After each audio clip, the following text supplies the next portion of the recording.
Time for Puffles and Hugsley sound of the day. Woof!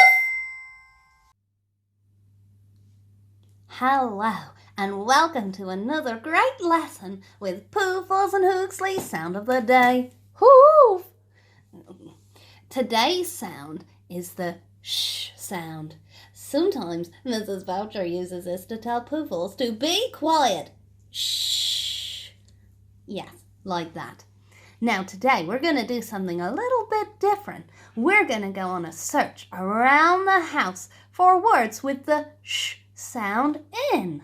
It can be at the beginning, the middle, or at the end of a word. And it's made of two letters, s and h, s and h. They make a sh sound.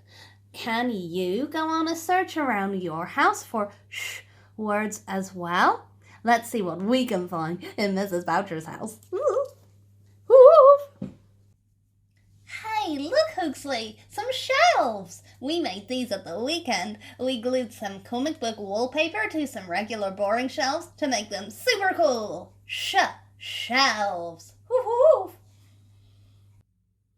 Hey, Hugsley, look, it's Boots. Hey, Boots. Hey, little bro.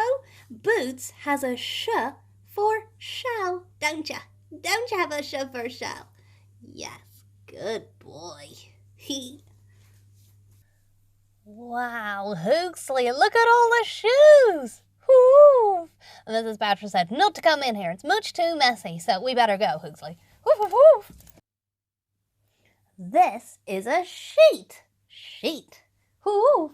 And this is a hairbrush.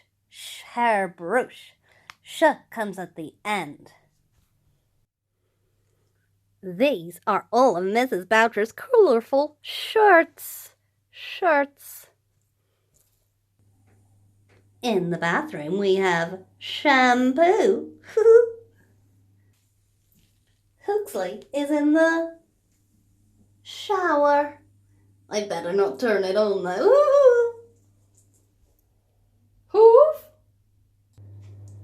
Hey, Hugsley, I found something with a sh in the middle of the word.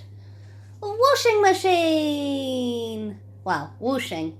The machine sh is actually spelled k-h. It's really sneaky. But in wash and washing, it's s-h. Washing machine. Woo! Well done, everyone. How many sh words did you find in your house? See you tomorrow for... And that was Puffles and Hugsley sound of the day. Woof! Today's sound is... Uh-oh. I pressed a button. Oh dear. Help.